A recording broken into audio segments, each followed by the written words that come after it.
Risk creates opportunity.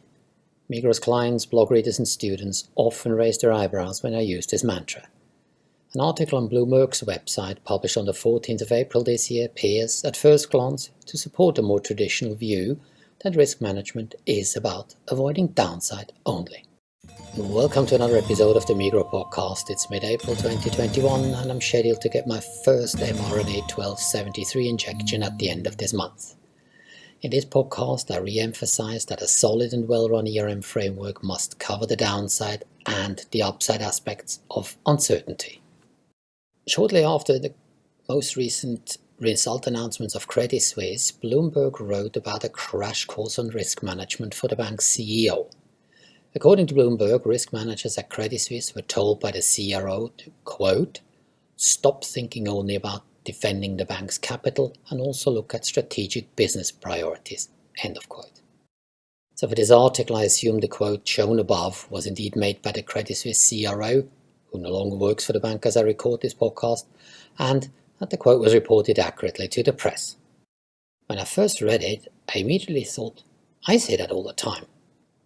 In other words, if Bloomberg thinks that the bank's risk management isn't up to scratch by referring to look at strategic business priorities, then am I lecturing the wrong ideas to my students? Of course not. Let me explain. First, good risk management needs to identify and mitigate downside risk. There is no way around it. Secondly, good ERM also must look forward and assess strategic opportunities from a risk angle. Note the "and" in the quoted statement. In other words, the CRO appears to have told the risk departments to look at downside and upside. There is, however, a risk, no pun intended, that the CRO's message might have underemphasized the "and" component of the statement, and that the risk department henceforth focused more on the strategic opportunities, simply because the boss said so. That is, of course, pure speculation. The point is, good risk management mitigates downside and acts as a strategic enabler. Both aspects must be curated and executed at optimal efficiency and effectiveness. It is an "and", it is not an "or". Risk management started as a control and compliance function.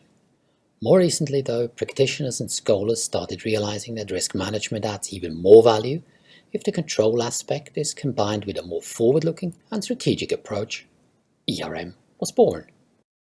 This evolution has several consequences. Risk practitioners' role has become much broader and more interesting in my humble opinion. ERM is more demanding, especially from a coordination and communication challenge perspective. ERM is also much better integrated, remember the PACE acronym, with the organization's core activities compared to a standalone traditional risk management.